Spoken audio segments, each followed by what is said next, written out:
What's up, everybody? Jensen Cummings here. A little bonus episode for you today. We're road tripping and had to take a stop in Omaha, Nebraska. A couple weeks ago, you saw us talking to David Yoshitomo and his restaurant in Omaha, Yoshitomo, his namesake. And we are here. If you watched that episode, and if you haven't, go watch that episode. And we get to hear a little bit about Matthew, Kanji, Kelly, who we're with here today. So I'm excited because we're always looking for those unsung hospitality heroes. And the fact that David got to give mad props, said one of the best sushi chefs he's ever worked with, right? Came from nothing, and now you're killing it. And so I was excited about that. So when we said we were coming here, I was so happy that Matthew was going to be here and we could talk to him. So thank you for taking some time. Thanks for coming over, man. All right. We're going to eat. I usually just do all the talking, and we don't do much eating. So I'm going to have you just maybe tell everybody, like, real quickly, kind of your perspective. We heard from David, but from your perspective, Yoshitomo, like, what is this place all about? So Yoshitomo, to me, was like when I've been doing sushi for 7 years now, and including the 3 years I've been here since open. And this place, like before, I was just working in corporate places, and we were kind of just sushi printers, just busting out rolls and stuff. But then we come here, and I thought, like, you get to that point where you're in the industry and you think you know a bunch of stuff, but then I get here and it's like you don't know shit. You don't know nothing, kid. So, by coming here, he taught me how to cut fish. I never knew how to cut fish at all, and it was like just one thing to the next. We're just starting with the basics, and now we're doing like dry aging, curing, all kinds of stuff. So to me, like Yoshitomo, it's just like it's life, man. Yeah, it's my life now. Like that's all I do is live and breathe Yoshitomo. So I absolutely love it. So the food's beautiful. Where are we going to start? Talk to us. Let's go dish by dish. I'm going to take the dish. I'm going to show everyone the dish. And then I'm going to eat, and you're going to talk about it. And you're going to tell everyone what it's all about. Where are we starting? So we're going to start here. Right, so from left to right, that's usually how we go. So starting, this is a hama toast, and it is a local sourdough that we get. And we take the sourdough and we toast it in a tamari brown butter, which is on the bottom there. Oh yeah, I can see that color difference, lighter and super dark at the bottom. And then we have a chopped yellowtail on top with sesame seeds, a little bit of chive, and a house kiri, which is a house soy. All right, here we go. So got a lot of textures going on in that one single bite. Super intense umami. Yeah. It's interesting when you talk about the texture. Super crunchy on the top. You got that classic like brioche kind of bounciness. Oh man, we're starting there. That's like intensely umami. I really like that. Really salty. I like that. Nice. It wakes up your palate for sure. Okay. Nice creaminess to it. So next, this is a Yoshitomo staple here. This is a yaki gandara, very popular here. Yaki gandara. So this I'll get it in the camera. There we go. This is a torch sable fish that we cure in salt and sugar for a bit, and then we top it with a sweet miso on top and caramelize that. Wow, look at that miso. Look at the color of this. Can you guys get in there? Can you see that? That's beautiful. Almost looks like raw honey a little bit. Okay, here we go. Dude, come on. The texture. Real quick, I got to geek out. You're doing a quick cure on it. Yeah. How long of a cure? It's so tender. Just about an hour. Yeah. You guys, this is ridiculous. So good. Such a fan. All right, let's get into the full nigiri plate here. So I kind of showed you a little bit of a preparation that we do with the gandara. So all our fish here, do their own, like they have all their own preparations. Right. So we're going to start from left to right here. So first, this is kampachi. This is an amberjack that we dry age from anywhere to 10 days to about 2 weeks. We have an unagi. This unagi is my favorite because we get this in live. And so we'll, you're dispatching live eels. So It's pretty cool. Flattened, skinning them and Yeah, everything. exactly. It's like the most terrifying thing to do the first time you do it. They look prehistoric when they're alive. So we have saguaro, which is a Spanish mackerel. Yes. Also cured in a little bit of salt, and then we cure in some kombu. Torch it, and this, instead of wasabi underneath, we give it a little bit of brown mustard and a ginger chive. Mustard, nice. When you say cure in kombu, tell people what that means. So our kombu is basically a kelp seaweed, and so we'll wrap it in this the kelp, and it will change the texture drastically. It kind of firms it up a bit and flavors it just by itself. So. Awesome. And they got the gunkan with the. So this is Japanese uni. You keep telling people I'm gonna eat. Japanese uni, and then last we have some toro, which is fatty tuna. From right in here, I'm about to have some toro going right in here.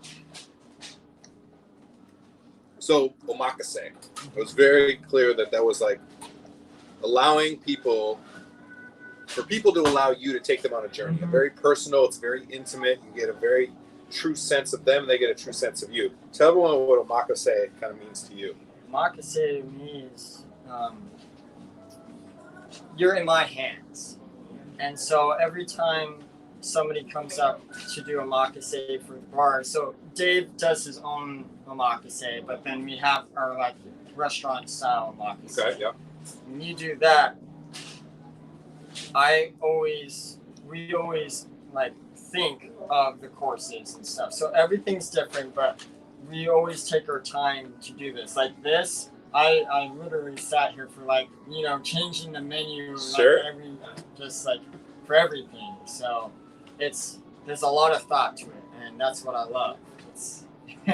Yeah, and I bet as you get to know people, you have quote unquote regulars that come in, you start to understand them.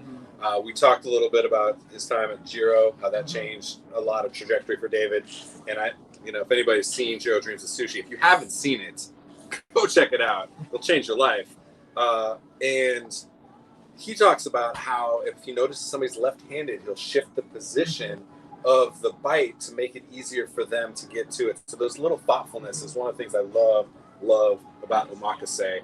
And tell people a little bit. I mean, the restaurant space is super beautiful. Maybe before we end this, I'll take you guys around the dining room. But tell them about the space, kind of get an idea of how big it is. You got 3 guys on the line. Give people an idea of what they're walking into here. So the space, this was actually a Subway. An old Subway back in the day. So sandwich artists right here, huh? So it's a pretty small place. We have maybe a max of like 45 people. And we, for sushi bar, we usually have about 5 people max online working. So it's pretty nice, simple space, but this place can just get buzzing really hard, So especially with this omakase room too. This is like one of my favorite spots. But yeah. So now I'll show you guys around, but we're in a tiny little front open window space. You got the natural light here. With the tiny bar we're at, where you can basically come and dine with a small, what you can fit 8 people in here, 10 people, something like that. And then as he shows you around, you see the wood on the walls. Dave actually torched all that himself, which is of course. Yeah. God, that toro just explodes with fat in your mouth. Unbelievable. All right, this is a beauty here. What do we have here? So last we have a crudo. So kind of cool composed dish now. This is a Japanese striped bass. We paired up with a kiwi in a leche de tigre sauce. So that is a Peruvian style ceviche sauce that we pair up with a dill and parsley oil, some olive oil, and we have a little bit of salt on top. Some like cilantro. This is gorgeous, man. I like it too because, some of these bites felt very Japanese. The first bite felt almost French, right? Like intensely salty, that brioche, like really, really buttery. It like almost leaves some chapstick on your lips. So like I like that. And then it got very purely Japanese here in the middle. And then this, a little bit of the Peruvian, the fresh fruit. All right. Always doing all kinds of different stuff. So that's why all the chefs and me love to work here, is because we're always doing different stuff. Dave is completely open to all our ideas. High acid, Mm-hmm. really, really bright. This is interesting dynamic here because we started, this is the most umami bite that we had, super intense. This is the lightest, high acid. A lot of times you'd expect this to be the first dish that you'd have. I actually really like it because there's so much umami, more amino acids, like lots of rich, intense protein. And then we end with something super rich still, but vibrant, high acid, a little bit of heat on it. And then like the fresh fruit. Ooh, I like it. So when we were talking, David again gave you that praise, saying, you mentioned working in the corporate place and then came in here. Now that you've been rocking for 7 years, like this crew is starting to kind of look to you as a leader. Your approach, as you put your own stamp on it, when you're thinking about the way that you go about being a sushi chef, kind of what are a couple of the things that you try to pass on to your guys? It's funny because actually most of these guys have been working longer than I have in the industry. Paul out there, Paul and Jeff, Dave mentioned Jeff. Yes. They actually trained me at the other place. And I came here before they did. So, it's like we all kind of teach each other like our own tricks, our own things, like now, like since Dave had me cutting fish for a long time, I'm kind of showing like Paul and Jeff here and there how to do it. And it's cool to see like Jeff will come up and say like, how do you do this? And then I'll do the same thing back. Like, so that's just kind of, You guys are in it together. Mm-hmm. Amazing. It's not just one person here. Like we all do it. So. Together. It's a crew. Mm-hmm. I like that. And because you guys are super tight-knit. So appreciate that. All right. We're going to say bye to Matt for now. We might wave him on the way out. I'm going to show you guys the space a little bit. This is really good. This is exactly what I needed. We're mid-road trip here, making our way back to Denver. And there's a lot of Casey's gas stations between where we're going to Denver. So I'm really excited that we got to have a couple beautiful bites.